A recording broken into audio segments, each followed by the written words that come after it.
किताब तूफाना दा शाह असवार। लेखक सरदार अजमेर सिंह। भाग 7वां।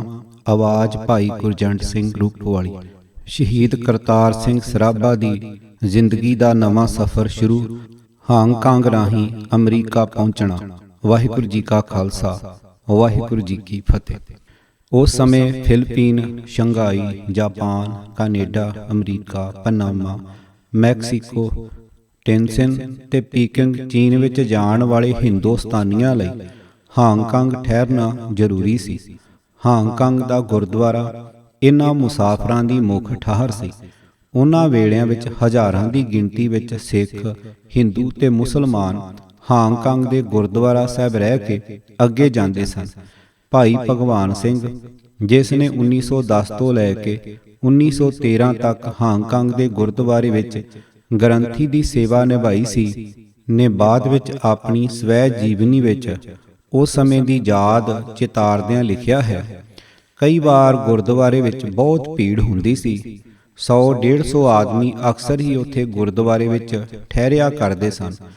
ਉਸ ਵਕਤ ਕੋਈ 9000 ਦੇ ਕਰੀਬ ਹਿੰਦੁਸਤਾਨੀ ਆਦਮੀ ਹਾਂਗਕਾਂਗ ਵਿੱਚ ਰਹਿੰਦਾ ਸੀ, ਜਿਨ੍ਹਾਂ ਵਿੱਚੋਂ 500 ਪੁਲਿਸ ਦੇ ਸਨ। ਬਾਕੀ 1500 ਦੇ ਕਰੀਬ ਚੌਂਕੀਦਾਰਾ ਕਰਦੇ ਸਨ। ਕੁਝ ਕੁ ਚੀਨੀਆਂ ਦੇ ਨੌਕਰ ਰੱਖੇ ਹੋਏ ਸਨ। ਕਈ ਹੋਰ ਕਿਸੇ ਕੰਪਨੀਆਂ ਵਿੱਚ ਕੰਮ ਕਰਦੇ ਸਨ। 7000 ਦੇ ਕਰੀਬ ਆਪਣੇ ਫੌਜੀ ਆਦਮੀ ਸਨ। ਕੁਝ ਕੁ ਪਲਟਣਾਂ ਦੇ ਨਾਮ ਯਾਦ ਹਨ। 13 ਨੰਬਰ ਰਾਜਪੂਤ ਹਾਂਗਕਾਂਗ ਤੋਪਖਾਨਾ, 26 ਨੰਬਰ ਪੰਜਾਬੀ, 34 ਨੰਬਰ ਬੈਟਰੀ ਵਗੈਰਾ ਵਗੈਰਾ। ਐਤਵਾਰ ਨੂੰ ਗੁਰਦੁਆਰੇ ਗੁਰਬਾਣੀ ਦੇ ਕਥਾ ਕੀਰਤਨ ਤੋਂ ਇਲਾਵਾ ਲੈਕਚਰ ਵੀ ਕੀਤੇ ਜਾਂਦੇ ਸਨ। ਭਾਈ ਭਗਵਾਨ ਸਿੰਘ ਜਿੱਥੇ ਗੁਰਬਾਣੀ ਦੀ ਕਥਾ ਕਰਨ ਵਿੱਚ ਪੁੱਜ ਕੇ ਮਾਹਰ ਸੀ, ਉੱਥੇ ਬੇਹੱਦ ਪ੍ਰਭਾਵਸ਼ਾਲੀ ਬੁਲਾਰੇ ਵੀ ਸਨ। ਉਹਨਾਂ ਦੀ ਆਤਮ ਬਿਆਨੀ ਅਨੁਸਾਰ ਉਹਨਾਂ ਨੇ ਮੁੱਢਲਾ ਗਿਆਨ ਆਪਣੇ ਦਾਦਾ ਜੀ ਦੀ ਦੇਖ ਰੇਖ ਹੇਠ ਹਾਸਲ ਕੀਤਾ ਸੀ। ਉਸ ਦੇ ਦਾਦਾ ਜੀ ਬਾਬਾ ਰਤਨ ਸਿੰਘ ਨੇ ਅੰਗਰੇਜ਼ਾਂ ਦੇ ਬਰਖਿਲਾਫ ਸਿੱਖਾਂ ਦੀ 1849 ਦੀ ਚਿੱਲਿਆਂ ਵਾਲੀ ਦੀ ਜੰਗ ਵਿੱਚ ਹਿੱਸਾ ਲਿਆ ਸੀ। ਦਾਦਾ ਉਸ ਨੂੰ ਇਸ ਹੋਣੀ ਭਰੀ ਲੜਾਈ ਦੇ ਕਿੱਸੇ ਸੁਣਾਉਂਦਾ ਰਹਿੰਦਾ ਸੀ। ਭਾਈ ਭਗਵਾਨ ਸਿੰਘ ਦੇ ਸ਼ਬਦਾਂ ਵਿੱਚ ਆਜ਼ਾਦੀ ਲਈ ਜੋਸ਼ੀਲੇ ਪਿਆਰ ਨਾਲ ਭਰਪੂਰ ਸਿੱਖਾਂ ਦੀ ਬਹਾਦਰੀ ਅਤੇ ਦੇਸ਼ ਪਿਆਰ ਲਈ ਮੁੜ-ਮੁੜ ਜੰਗ ਵਿੱਚ ਕੁੱਦਣ ਤੇ ਉਸ ਦੇ ਜੋਸ਼ ਦੀਆਂ ਕਹਾਣੀਆਂ ਨੇ ਮੇਰੀ ਕਲਪਨਾ ਨੂੰ ਪਕੜ ਦਿੱਤੀ ਅਤੇ ਆਜ਼ਾਦ ਭਾਰਤ ਵਿੱਚ ਰਹਿਣ ਦਾ ਸੁਹੱਪਣ ਮੰਨਣਾ ਮੇਰੀ ਸੋਚ ਦਾ ਹਿੱਸਾ ਬਣ ਗਿਆ। ਦਾਦੇ ਨੇ ਉਸ ਨੂੰ ਸਿੱਖ ਇਤਿਹਾਸ ਤੇ ਪੰਜਾਬੀ ਸਾਹਿਤ ਪੜ੍ਹਾਇਆ ਅਤੇ ਆਪਣੇ ਧਾਰਮਿਕ ਤੇ ਸਿਆਸੀ ਵਿਰਸੇ ਤੋਂ ਜਾਣੂ ਕਰਵਾਇਆ। ਉਸ ਨੇ ਕਈ ਵਾਰ ਆਦਿ ਗ੍ਰੰਥ ਤੇ ਦਸਮ ਗ੍ਰੰਥ ਦਾ ਪਾਠ ਕੀਤਾ ਅਤੇ 5 ਬਾਣੀਆਂ ਜ਼ਬਾਨੀ ਕੰਠ ਹੋ ਗਈਆਂ ਸਨ। ਉਸ ਨੇ ਖਾਲਸਾ ਉਪਦੇਸ਼ਕ ਕਾਲਜ ਗੁਜਰਾਂਵਾਲਾ, ਜਿੱਥੇ ਸਿੱਖ ਧਰਮ ਬਾਰੇ ਲੈਕਚਰਾਰ ਤੇ ਅਧਿਆਪਕ ਪੈਦਾ ਕੀਤੇ ਜਾਂਦੇ ਸਨ, ਵਿੱਚ 5 ਸਾਲ ਵਿਦਿਆ ਤੇ ਸਿਖਲਾਈ ਹਾਸਲ ਕੀਤੀ। ਉਸ ਵੇਲੇ ਉੱਥੇ ਉਸ ਦੇ ਜਮਾਤੀਆਂ ਵਿੱਚ ਇੱਕ ਕਰਤਾਰ ਸਿੰਘ ਕਲਾਸ ਵਾਲੀਆ ਸੀ, ਜਿਸ ਨੇ ਪਿੱਛੋਂ ਜਾ ਕੇ ਸਿੱਖ ਇਤਿਹਾਸ ਬਾਰੇ ਬੈਂਤ ਰੂਪ ਵਿੱਚ ਕਈ ਮੁੱਲਵਾਨ ਤੇ ਮਸ਼ਹੂਰ ਕਿਤਾਬਾਂ ਰਚੀਆਂ ਅਤੇ ਬਾਅਦ ਵਿੱਚ ਜਾ ਕੇ ਦਰਬਾਰ ਸਾਹਿਬ ਅੰਮ੍ਰਿਤਸਰ ਦਾ ਮੁੱਖ ਗ੍ਰੰਥੀ ਵੀ ਰਿਹਾ। ਭਾਈ ਭਗਵਾਨ ਸਿੰਘ ਨੇ ਇੱਥੋਂ ਫਾਰਸੀ ਤੇ ਪੰਜਾਬੀ ਦੇ ਚੰਗੇ ਉਸਤਾਦਾਂ ਕੋਲੋਂ ਕਵਿਤਾ ਜੋੜਨ ਤੇ ਉਚਾਰਨ ਦੀ ਸਿਖਲਾਈ ਲਈ। ਨਾਲ ਹੀ ਯੋਗ ਉਸਤਾਦ ਕੋਲੋਂ ਸੰਗੀਤ ਦੀ ਵਿਦਿਆ ਵੀ ਗ੍ਰਹਿਣ ਕੀਤੀ। ਇੱਥੋਂ ਪੜ੍ਹਾਈ ਖਤਮ ਕਰ ਲੈਣ ਉਪਰੰਤ ਗੋਜਰਾਂ ਖਾਲਸਾ ਦੀਵਾਨ ਕਮੇਟੀ ਨੇ ਭਾਈ ਭਗਵਾਨ ਸਿੰਘ ਨੂੰ ਬਾਰ ਦੇ ਇਲਾਕੇ ਵਿੱਚ ਸਿੱਖੀ ਦਾ ਪ੍ਰਚਾਰ ਕਰਨ ਲਈ ਲੈਕਚਰਾਰ ਥਾਪ ਦਿੱਤਾ। ਉਹਨਾਂ ਨੇ ਬਾਰ ਦੇ ਇਲਾਕੇ ਵਿੱਚ ਥਾਂ-ਥਾਂ ਜਾ ਕੇ ਲੈਕਚਰ ਦਿੱਤੇ। ਉਹ ਜਦੋਂ ਲੈਕਚਰ ਕਰਦੇ ਤਾਂ ਉਹਨਾਂ ਦੇ ਗਿਆਨ ਤੇ ਭਾਸ਼ਣ ਕਲਾ ਦਾ ਸਰੋਤਿਆਂ ਦੇ ਮਨਾਂ ਤੇ ਜਾਦੂਮਈ ਅਸਰ ਹੁੰਦਾ ਸੀ। ਉਹਨਾਂ ਨੇ ਆਪਣੀ ਇਸ ਪ੍ਰਤਿਭਾ ਦਾ ਰਹੱਸ ਇਸ ਤਰ੍ਹਾਂ ਪ੍ਰਗਟਾਇਆ।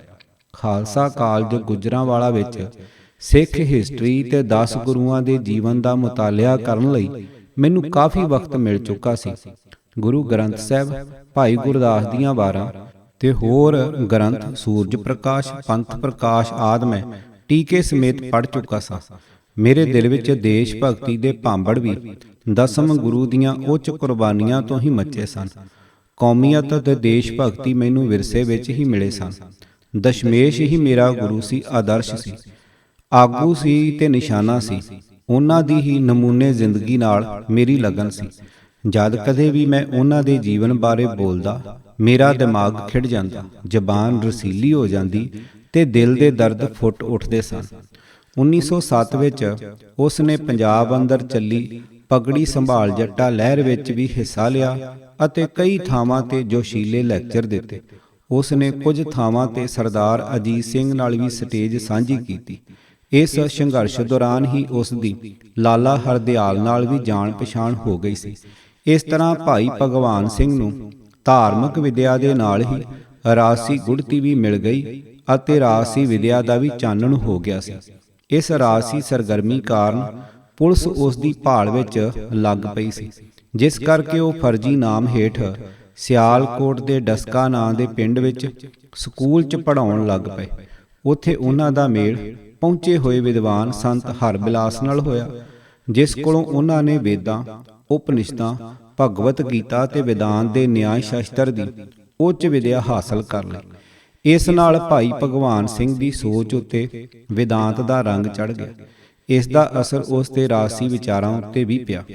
ਉਸ ਦੀ ਸਮਾਜੀ ਤੇ ਰਾਜਸੀ ਚੇਤਨਾ ਹਿੰਦੂਵਾਦੀ ਆਰੀਆ ਸਮਾਜੀ ਪ੍ਰਭਾਵਾਂ ਨਾਲ ਗ੍ਰਹਿਣੀ ਗਈ ਸੀ, ਜਿਸ ਦੀ ਝਲਕ ਉਸ ਦੀਆਂ ਲਿਖਤਾਂ, ਭਾਸ਼ਣਾਂ ਤੇ ਕਵਿਤਾਵਾਂ ਵਿੱਚੋਂ ਸਾਫ਼ ਦੇਖੀ ਜਾ ਸਕਦੀ ਹੈ। ਪਰ ਗੁਣੀ ਗਿਆਨੀ, ਨਿਪੁੰਨ ਪ੍ਰਚਾਰਕ ਤੇ ਜੋਸ਼ੀਲਾ ਬੁਲਾਰਾ ਹੋਣ ਕਰਕੇ ਹਾਂਗਕਾਂਗ ਦੇ ਗੁਰਦੁਆਰੇ ਵਿੱਚ ਭਾਈ ਸਾਹਿਬ ਦੀ ਬਹੁਤ ਧਾਂਕ ਪੈ ਗਈ ਸੀ। ਲੋਕ ਉਸ ਦੇ ਗੁਰਬਾਣੀ ਬਾਰੇ ਕਥਾ ਵਖਿਆਨ ਤੇ ਰਾਜਸੀ ਰੰਗਤ ਵਾਲੇ ਲੈਕਚਰ ਸੁਣ ਕੇ ਬੇਹੱਦ ਨਿਹਾਲ ਹੁੰਦੇ ਸਨ। ਐਤਵਾਰ ਨੂੰ ਗੁਰਦੁਆਰੇ ਦੇ ਪ੍ਰੋਗਰਾਮ ਦੀ ਇਸ ਕਦਰ ਮਸ਼ਹੂਰੀ ਹੋ ਗਈ ਕਿ ਲੋਕੀ ਹਫ਼ਤਾ ਭਰ ਇੰਤਜ਼ਾਰ ਕਰਦੇ ਰਹਿੰਦੇ। ਇਸ ਤਰ੍ਹਾਂ ਜਦੋਂ ਭਾਈ ਕਰਤਾਰ ਸਿੰਘ ਸਰਾਭਾ ਜੂਨ 1912 ਵਿੱਚ ਹਾਂਗਕਾਂਗ ਪੁੱਜਾ ਤਾਂ ਭਾਈ ਭਗਵਾਨ ਸਿੰਘ ਨੇ ਉੱਥੇ ਸਿੱਖੀ ਪਿਆਰ ਤੇ ਦੇਸ਼ ਪ੍ਰੇਮ ਦਾ ਉਤਸ਼ਾਹਮਈ ਵਾਤਾਵਰਣ ਪੈਦਾ ਕਰ ਰੱਖਿਆ ਸੀ। ਸਰਾਭੇ ਦਾ ਹਾਂਗਕਾਂਗ ਪੜਾਓ। ਭਾਈ ਭਗਵਾਨ ਸਿੰਘ ਨੇ ਕਰਤਾਰ ਸਿੰਘ ਸਰਾਭਾ ਨਾਲ ਆਪਣੀ ਮੁਲਾਕਾਤ ਦਾ ਜ਼ਿਕਰ ਇੰਜ ਕੀਤਾ ਹੈ। ਥੋੜੀ ਦੇਰ ਬਾਅਦ ਸਵੇਰ ਦੀ ਗਰਦਸ਼ ਕਰਨ ਤੇ ਇੱਕ ਹੋਰ ਨੌਜਵਾਨ ਮਿਲਿਆ।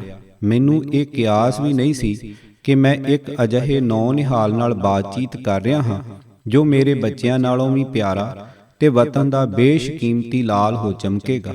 ਇਹ ਸੀ ਕਰਤਾਰ ਸਿੰਘ ਸਰਾਭਾ। ਬੱਚਾ ਸੀ ਅਜੇ, ਦਾੜੀ ਨਹੀਂ ਉਤਰੀ ਸੀ, ਮਿਲਣਸਾਰ, ਸੁੰਦਰ, ਸੰਜੀਦਾ ਤੇ ਹੋਣਹਾਰ। ਹਰ ਹਫ਼ਤੇ ਗੁਰਦੁਆਰੇ ਵਿੱਚ ਲੈਕਚਰ ਹੋਣ ਤੋਂ ਇਲਾਵਾ ਖੇਲਾਂ ਵੀ ਹੁੰਦੀਆਂ ਸਨ, ਕੁਸ਼ਤੀਆਂ, ਗੋਲਾ ਸੁੱਟਣਾ ਆਦਿ। ਸ਼ਾਮ ਨੂੰ ਕਥਾ ਕੀਰਤਨ, ਬਹਿਸ ਮੁਬਾਹਸੇ ਵਗੈਰਾ ਸਧਾਰਨ ਜ਼ਿੰਦਗੀ ਸੀ। ਬਤੌਰ ਗ੍ਰੰਥੀ ਮੈਂ 2 ਵਾਰੀ ਹਰ ਰੋਜ਼ ਸਾਰੇ ਮੁਸਾਫਰਾਂ ਨੂੰ ਮਿਲਿਆ ਕਰਦਾ ਸਾਂ।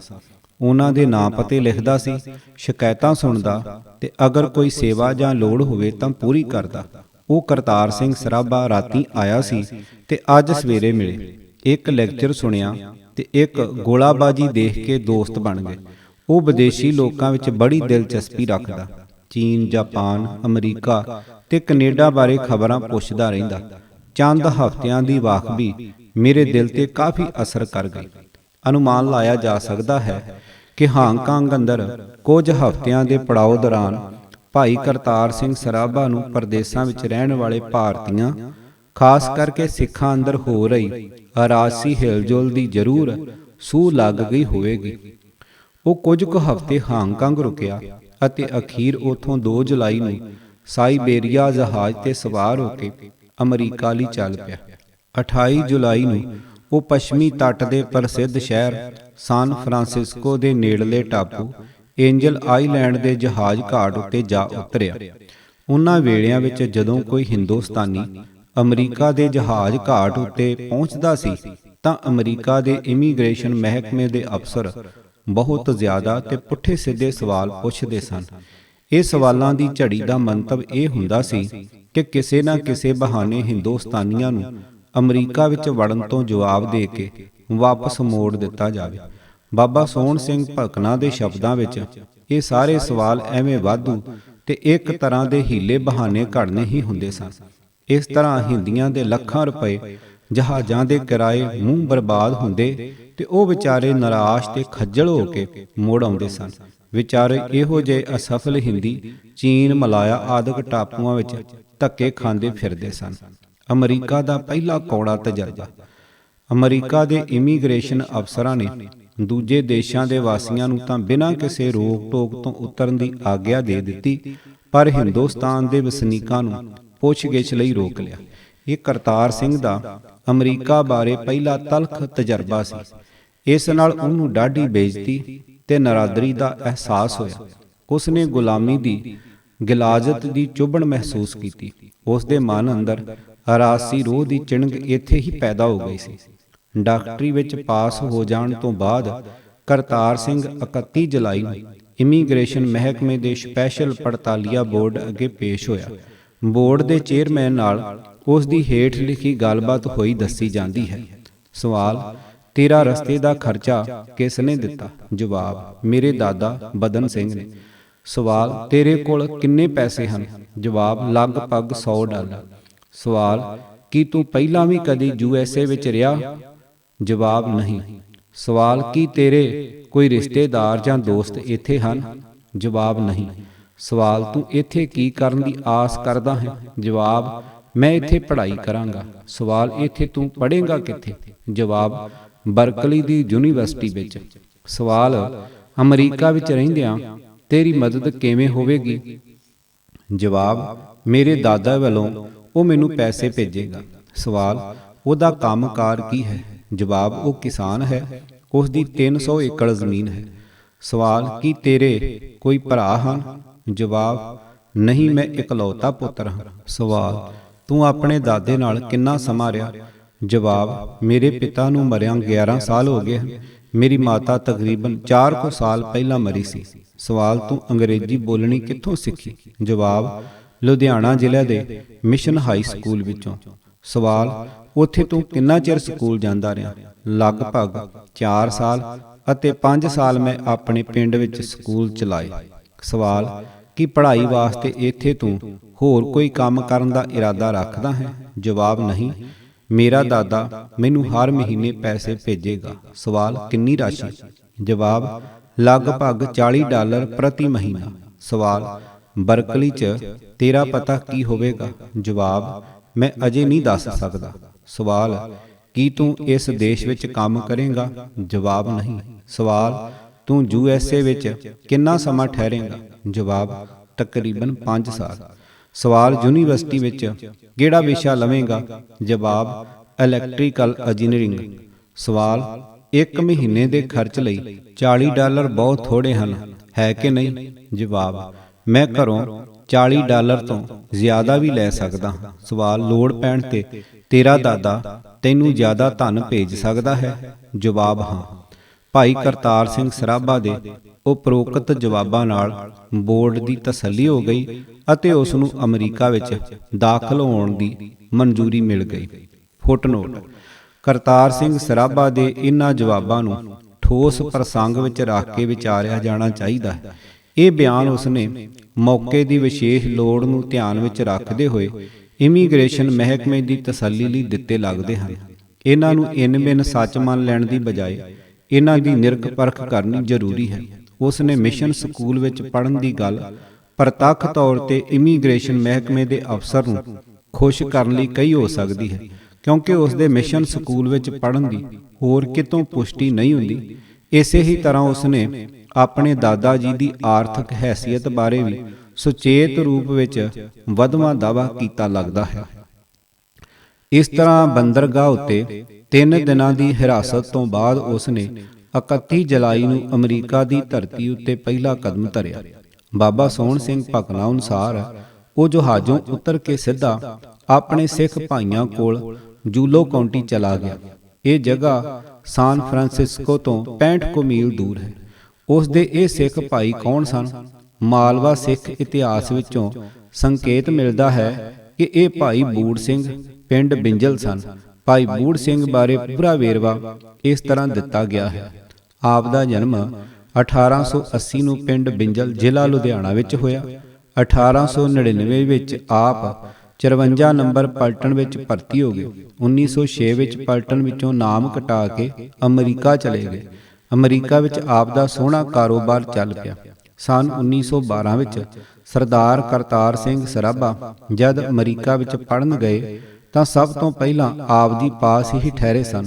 ਜਦ ਗਦਰ ਪਾਰਟੀ ਕਾਇਮ ਹੋਈ ਤੇ ਗਦਰ ਅਖਬਾਰ ਕੱਢਣ ਦੀਆਂ ਤਿਆਰੀਆਂ ਹੋਣ ਲੱਗੀਆਂ ਤਾਂ ਬੂੜ ਸਿੰਘ ਜੀ ਨੇ $12,000 ਆਪਣੇ ਪਾਸੋਂ ਦਿੱਤਾ ਅਤੇ ਬਹੁਤ ਸਾਰਾ ਇਕੱਠਾ ਕਰਕੇ ਦਿੱਤਾ।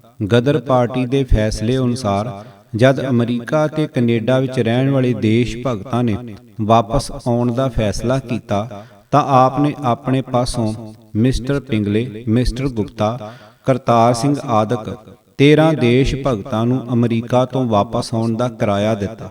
ਵਾਪਸ ਆ ਕੇ ਆਪ ਨੇ ਆਜ਼ਾਦੀ ਦੀ ਜੱਦੋ-ਜਹਿਦ ਜਾਰੀ ਰੱਖੀ। ਓੜਕਾਬ ਮਿਸ਼ਰੀ ਵਾਲੇ ਦੇ ਪੁਲ ਪਾਸ ਪੁਲਿਸ ਨਾਲ ਟਾਕਰੇ ਵਿੱਚ 27 ਨਵੰਬਰ 1914 ਨੂੰ ਸ਼ਹੀਦ ਹੋ ਗਏ। ਨੋਟ: ਇੱਥੇ ਲੇਖਕ ਕੋਲੋਂ ਉਕਾਈ ਹੋਈ ਲੱਗਦੀ ਹੈ। ਉਸ ਸਮੇਂ $12,000 ਦੀ ਰਕਮ ਬਹੁਤ ਜ਼ਿਆਦਾ ਸੀ, ਇਸ ਕਰਕੇ ਅਸਲੀ ਰਕਮ $1200 ਹੋ ਸਕਦੀ ਹੈ। ਨੋਟ: ਗਦਰ ਲਹਿਰ ਬਾਰੇ ਖੋਜ ਕਾਰਜ ਵਿੱਚ ਜੁਟੇ ਹੋਏ ਰਾਜਵਿੰਦਰ ਸਿੰਘ ਰਾਹੀ ਵੱਲੋਂ ਭਾਈ ਬੂੜ ਸਿੰਘ ਦੇ ਪਿੰਡ ਜਾ ਕੇ ਉਸ ਦੇ ਪਰਿਵਾਰ ਕੋਲੋਂ ਹਾਸਲ ਕੀਤੀ ਜਾਣਕਾਰੀ ਅਨੁਸਾਰ ਭਾਈ ਬੂੜ ਸਿੰਘ ਉਰਫ ਭਾਈ ਰੂੜ ਸਿੰਘ ਤੇ ਭਾਈ ਜਗਤ ਸਿੰਘ ਦੋਵੇਂ ਸਕੇ ਭਰਾ ਸਨ। ਉਹਨਾਂ ਦੇ ਪਿਤਾ ਜੀ ਦਾ ਨਾਂ ਸੱਦਾ ਸਿੰਘ ਸੁਪੁੱਤਰ ਸੁਖਣ ਸਿੰਘ ਸੀ। ਉਹ ਕੁੱਲ 5 ਭਰਾ ਸਨ। ਭਾਈ ਬੂੜ ਸਿੰਘ ਸਾਰਿਆਂ ਨਾਲੋਂ ਵੱਡੇ ਸਨ। ਭਾਈ ਕਰਤਾਰ ਸਿੰਘ ਸਰਾਭਾ ਦਾ ਉਹਨਾਂ ਨਾਲ ਗੂੜ੍ਹੇ ਪਿਆਰ ਵਾਲਾ ਰਿਸ਼ਤਾ ਸੀ। ਸਰਾਭਾ ਭਾਈ ਬੂੜ ਸਿੰਘ ਨੂੰ ਪਿਆਰ ਤੇ ਸਤਿਕਾਰ ਨਾਲ ਹਮੇਸ਼ਾ ਬਾਈ ਕਹਿ ਕੇ ਬੁਲਾਉਂਦਾ ਸੀ। ਭਾਈ ਬੂੜ ਸਿੰਘ ਨੇ ਕਰਤਾਰ ਸਿੰਘ ਸਰਾਭਾ ਦੇ ਸਹਿਯੋਗ ਨਾਲ 13 ਮਾਰਚ 1913 ਨੂੰ ਦੇਸ਼ ਦੀ ਆਜ਼ਾਦੀ ਦਾ ਪੈਗਾਮ ਦੇਣ ਲਈ ਜੂਲੋ ਬਾਗ ਵਿੱਚ ਪਹਿਲਾ ਜਲਸਾ ਕਰਵਾਇਆ ਸੀ, ਜਿਸ ਵਿੱਚ ਲਾਲਾ ਹਰਦਿਆਲ ਨੂੰ ਉਚੇਚੇ ਤੌਰ ਤੇ ਬੁਲਾਇਆ ਗਿਆ ਸੀ। ਜਦੋਂ ਗਦਰੀਆਂ ਨੇ 1914 ਵਿੱਚ ਦੇਸ਼ ਨੂੰ ਚਾਲੇ ਪਾ ਦਿੱਤੇ ਤਾਂ ਭਾਈ ਬੂੜ ਸਿੰਘ ਨੇ 6-7 ਸਾਲਾਂ ਵਿੱਚ ਜਿੰਨੀ ਵੀ ਕਮਾਈ ਕੀਤੀ ਸੀ ਉਹ ਸਾਰੀ ਪਾਰਟੀ ਨੂੰ ਦਾਨ ਕਰਕੇ ਆਪ ਮਰ ਜੀਵੜਿਆਂ ਨਾਲ ਦੇਸ਼ ਲਈ ਰਵਾਨਾ ਹੋ ਗਏ। ਪਰ ਉਹਨਾਂ ਨੂੰ ਆਉਂਦਿਆਂ ਹੀ ਬੰਦਰਗਾਹ ਉੱਤੇ ਪੁਲਿਸ ਨੇ ਹਿਰਾਸਤ ਵਿੱਚ ਲੈ ਲਿਆ ਸੀ।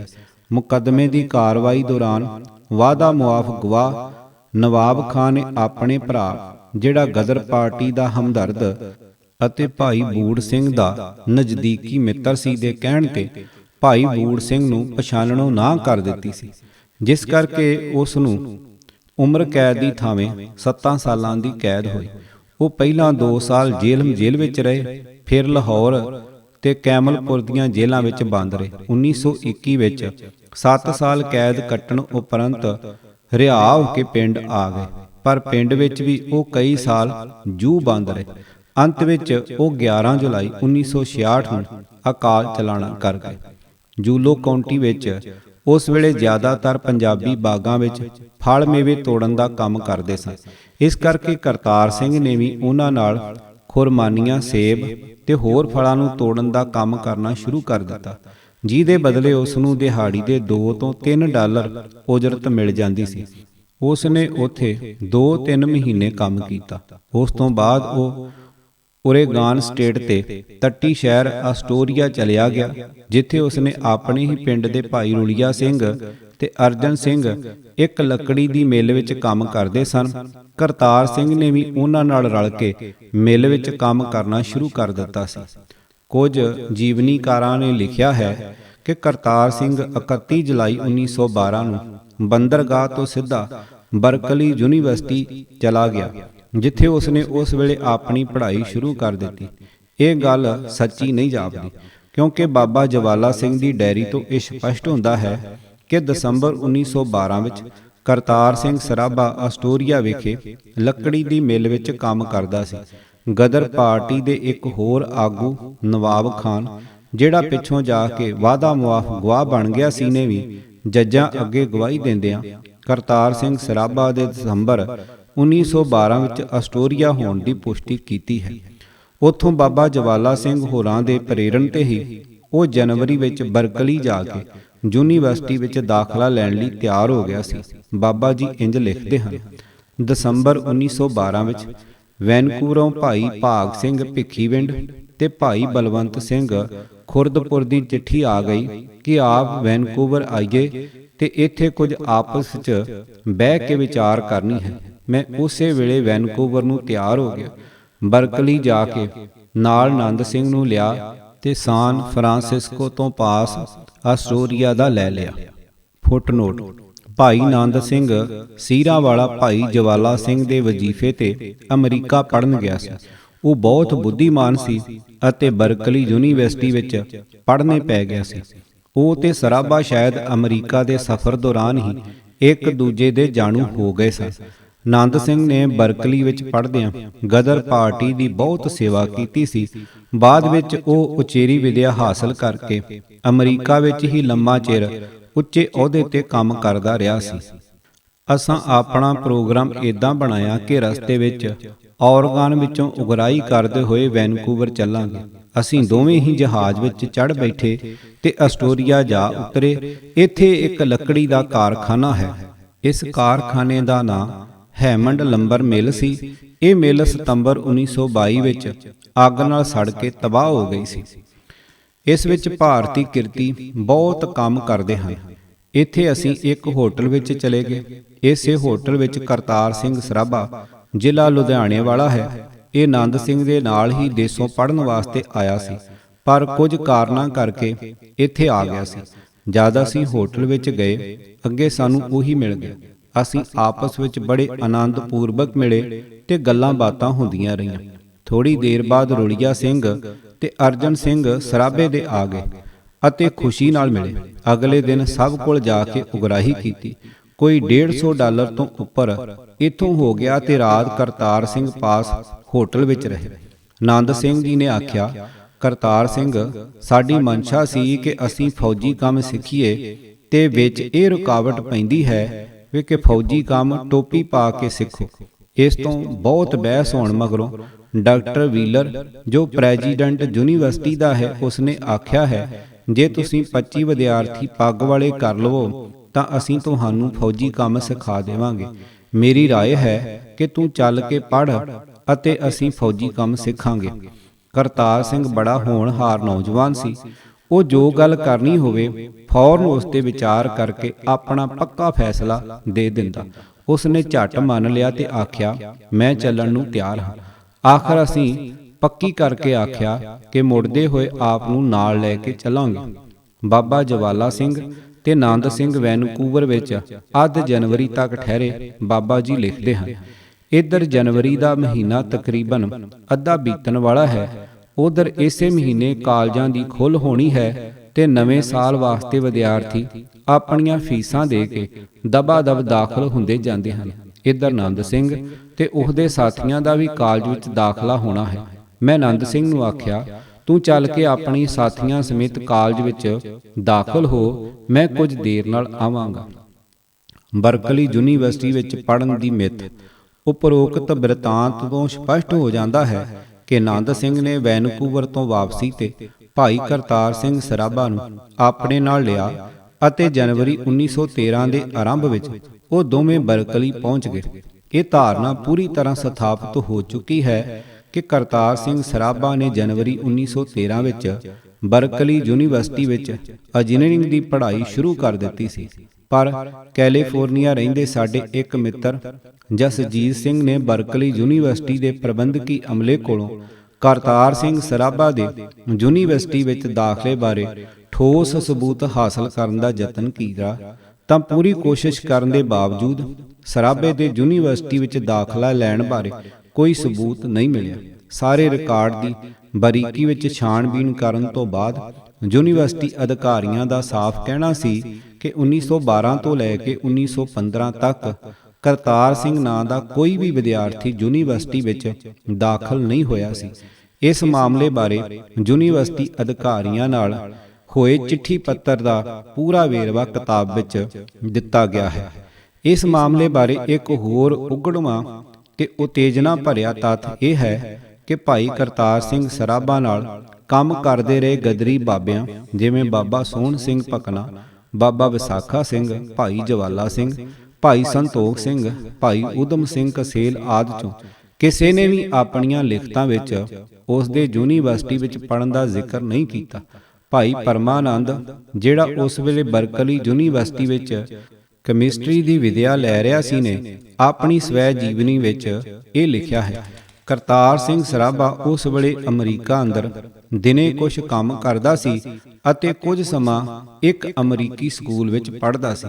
ਜੇਕਰ ਸਰਾਭਾ ਉਸ ਵੇਲੇ ਬਰਕਲੀ ਯੂਨੀਵਰਸਿਟੀ ਪੜ੍ਹਦਾ ਹੁੰਦਾ ਤਾਂ ਭਾਈ ਪਰਮਾਨੰਦ ਨੇ ਇਸ ਦਾ ਜ਼ਿਕਰ ਜ਼ਰੂਰ ਸਪਸ਼ਟ ਸ਼ਬਦਾਂ ਵਿੱਚ ਕੀਤਾ ਹੁੰਦਾ, ਪਰ ਉਸ ਦਾ ਉਪਰੋਕਤ ਬਿਆਨ ਬਹੁਤ ਅਸਪਸ਼ਟ ਹੈ। ਭਾਈ ਹਰਨਾਮ ਸਿੰਘ ਕੋਟਲਾ, ਜਿਸ ਨੇ ਕਰਤਾਰ ਸਿੰਘ ਸਰਾਭਾ ਨਾਲ ਗਦਰ ਅਖਬਾਰ ਦੇ ਦਫ਼ਤਰ ਵਿੱਚ ਇਕੱਠੇ ਕੰਮ ਕੀਤਾ ਸੀ, ਨੇ ਜ਼ਰੂਰ ਇੱਕ ਥਾਂ ਸਰਾਭੇ ਦੇ ਬਰਕਲੀ ਯੂਨੀਵਰਸਿਟੀ ਵਿੱਚ ਪੜ੍ਹਨ ਦਾ ਜ਼ਿਕਰ ਕੀਤਾ ਹੈ। ਇਸ ਤੋਂ ਇਲਾਵਾ ਉਸ ਵੱਲੋਂ ਬਰਕਲੀ ਯੂਨੀਵਰਸਿਟੀ ਵਿੱਚ ਪੜ੍ਹਦੇ ਕੁਝ ਬੰਗਾਲੀ ਵਿਦਿਆਰਥੀਆਂ ਨੇ ਵੀ ਸਰਾਭੇ ਦੇ ਉੱਥੇ ਪੜ੍ਹਨ ਦਾ ਦਾਅਵਾ ਕੀਤਾ ਹੈ, ਪਰ ਉਪਰੋਕਤ ਤੱਥਾਂ ਤੇ ਇਹਨਾਂ ਵਿਦਿਆਰਥੀਆਂ ਦੇ ਸਮੁੱਚੇ ਕਿਰਦਾਰ ਨੂੰ ਦੇਖਦੇ ਹੋਏ ਉਹਨਾਂ ਦੇ ਇਸ ਦਾਅਵੇ ਉੱਤੇ ਸ਼ੱਕ ਖੜਾ ਹੁੰਦਾ ਹੈ। ਇਹ ਗੱਲ ਆਮ ਕਹੀ ਜਾਂਦੀ ਹੈ ਕਿ ਜਦੋਂ ਗਦਰ ਅਖਬਾਰ ਚਾਲੂ ਕੀਤਾ ਗਿਆ ਤਾਂ ਭਾਈ ਕਰਤਾਰ ਸਿੰਘ ਸਰਾਭਾ ਨੇ ਆਪਣੀ ਪੜ੍ਹਾਈ ਲਈ ਬਚਾ ਕੇ ਰੱਖੇ ਸਾਰੇ ਪੈਸੇ ਪਾਰਟੀ ਨੂੰ ਦੇ ਦਿੱਤੇ ਸਨ। ਇਸ ਤੋਂ ਵੀ ਇਹ ਗੱਲ ਪੱਕੀ ਹੁੰਦੀ ਹੈ ਕਿ ਭਾਈ ਸਰਾਭੇ ਨੇ ਆਸਟੋਰੀਆ ਤੋਂ ਆ ਕੇ ਪੜ੍ਹਨ ਦਾ ਇਰਾਦਾ ਤਿਆਗ ਦਿੱਤਾ ਸੀ ਅਤੇ ਉਸੇ ਵੇਲੇ ਹੀ ਦੇਸ਼ ਦੀ ਆਜ਼ਾਦੀ ਲਈ ਸੋਚਣਾ ਤੇ ਕੰਮ ਕਰਨਾ ਆਰੰਭ ਕਰ ਦਿੱਤਾ ਸੀ। ਵੱਧ ਸੰਭਾਵਨਾ ਇਹ ਹੈ ਕਿ ਅਕਤੂਬਰ ਦੇ ਮਹੀਨੇ ਤੱਕ, ਜਦੋਂ ਤੱਕ ਪਾਰਟੀ ਦਾ ਦਫ਼ਤਰ ਤੇ ਗਦਰ ਅਖਬਾਰ ਚਾਲੂ ਨਹੀਂ ਹੋਇਆ ਸੀ, ਭਾਈ ਕਰਤਾਰ ਸਿੰਘ ਸਰਾਭਾ ਜ਼ਿਆਦਾ ਸਮਾਂ ਜੂਲੋ ਕਾਉਂਟੀ ਵਿੱਚ ਭਾਈ ਬੂੜ ਸਿੰਘ ਹੋਰਾਂ ਪਾਸ ਹੀ ਰਿਹਾ। ਇਸ ਕਰਕੇ ਉਹਨਾਂ ਨੇ ਪਾਰਟੀ ਦੇ ਜਲਸਿਆਂ ਦੀ ਸ਼ੁਰੂਆਤ ਮਾਰਚ 1913 ਵਿੱਚ ਜੂਲੋ ਤੋਂ ਹੀ ਕੀਤੀ ਸੀ। ਇਸ ਤੋਂ ਇਲਾਵਾ ਇਹ ਵੀ ਜਾਪਦਾ ਹੈ ਕਿ ਇਸ ਸਮੇਂ ਦੌਰਾਨ ਉਸ ਦਾ ਬਰਕਲੀ ਯੂਨੀਵਰਸਿਟੀ ਵਿੱਚ ਲਗਾਤਾਰ ਆਉਣ ਜਾਣ ਬਣਿਆ ਹੋਇਆ ਸੀ ਅਤੇ ਉਹ ਲਾਲਾ ਹਰਦਿਆਲ ਸਿੰਘ ਤੇ ਭਾਰਤੀ ਵਿਦਿਆਰਥੀਆਂ ਨੂੰ ਅਕਸਰ ਮਿਲਦਾ ਰਹਿੰਦਾ ਸੀ। ਅੱਗੇ ਚੱਲ ਕੇ ਅਸੀਂ ਦੇਖਾਂਗੇ ਕਿ ਮਈ 1914 ਵਿੱਚ ਗਦਰ ਪਾਰਟੀ ਦੀ ਸਥਾਪਨਾ ਕਰਨ ਤੋਂ ਬਾਅਦ ਜਦੋਂ ਲਾਲਾ ਹਰਦਿਆਲ ਬਿਲਕੁਲ ਢਿੱਲਾ ਪੈ ਗਿਆ ਸੀ, ਉਸਨੇ ਕਈ ਮਹੀਨਿਆਂ ਤੱਕ ਪਾਰਟੀ ਵੱਲੋਂ ਸੌਂਪੇ ਕਾਰਜ ਨਿਭਾਉਣ ਦਾ ਕੋਈ ਉਦਮ ਨਹੀਂ ਕੀਤਾ ਸੀ, ਤਾਂ ਉਸ ਨੂੰ ਕਰਤਾਰ ਸਿੰਘ ਸਰਾਭਾ ਨੇ ਹੀ ਝੰਜੋੜ ਕੇ ਸਰਗਰਮ ਹੋਣ ਲਈ ਪ੍ਰੇਰਿਆ ਸੀ। ਜਿਸ ਤੋਂ ਪਤਾ ਚੱਲਦਾ ਹੈ ਕਿ ਉਸ ਸਮੇਂ ਦੌਰਾਨ ਭਾਵ ਜੂਨ ਤੋਂ ਲੈ ਕੇ ਸਤੰਬਰ ਤੱਕ ਸਰਾਭਾ ਕੈਲੀਫੋਰਨੀਆ ਵਿੱਚ ਲਗਾਤਾਰ ਇਨਕਲਾਬੀ ਸਰਗਰਮੀਆਂ ਵਿੱਚ ਮਸ਼ਰੂਫ ਸੀ। ਉਪਰੋਕਤ ਤੱਥ ਉਸ ਰਾਸ਼ਟਰਵਾਦੀ ਬਿਰਤਾਂਤ ਨੂੰ ਰੱਦ ਕਰ ਦਿੰਦੇ ਹਨ ਜਿਸ ਵਿੱਚ ਇਹ ਦਾਅਵਾ ਕੀਤਾ ਗਿਆ ਹੈ ਕਿ ਭਾਈ ਕਰਤਾਰ ਸਿੰਘ ਸਰਾਭਾ ਅੰਦਰ ਦੇਸ਼ ਭਗਤੀ ਦੀ ਜਾਗ ਬਰਕਲੀ ਯੂਨੀਵਰਸਿਟੀ ਵਿੱਚ ਪੜ੍ਹਦਿਆਂ ਲਾਲਾ ਹਰਦਿਆਲ ਤੇ ਹੋਰਨਾਂ ਭਾਰਤੀ ਵਿਦਿਆਰਥੀਆਂ ਦੀ ਸੰਗਤ ਕਰਕੇ ਪੈਦਾ ਹੋਈ ਸੀ। ਇਸ ਬਾਰੇ ਜੋੜੀਆਂ ਤੇ ਫੈਲਾਈਆਂ ਗਈਆਂ ਸਾਰੀਆਂ ਕਹਾਣੀਆਂ ਝੂਠੀਆਂ ਸਿੱਧ ਹੋ ਜਾਂਦੀਆਂ ਹਨ, ਕਿਉਂਕਿ ਸੱਚ ਇਹ ਹੈ ਕਿ ਸਰਾਭਾ ਆਸਟੋਰੀਆ ਤੋਂ ਮੁੜਨ ਵੇਲੇ ਤੱਕ ਇਨਕਲਾਬੀ ਸੰਚੇ ਵਿੱਚ ਢਲ ਚੁੱਕਾ ਸੀ। ਤੂਫਾਨਾਂ ਦਾ ਸ਼ਾਹ ਅਸਵਾਰ ਸ਼ਹੀਦ ਕਰਤਾਰ ਸਿੰਘ ਸਰਾਭਾ। ਲੇਖਕ ਸਰਦਾਰ ਅਜਮੇਰ ਸਿੰਘ। ਭਾਗ 7ਵਾਂ। ਆਵਾਜ਼ ਭਾਈ ਗੁਰਜੰਟ ਸਿੰਘ ਰੂਪੋਵਾਲੀ। ਪੂਰੀ ਕਿਤਾਬ ਸੁਣਨ ਲਈ YouTube channel Gurjant Singh Rupowali subscribe ਕਰੋ। ਵਾਹਿਗੁਰੂ ਜੀ ਕਾ ਖਾਲਸਾ, ਵਾਹਿਗੁਰੂ ਜੀ ਕੀ ਫਤਿਹ।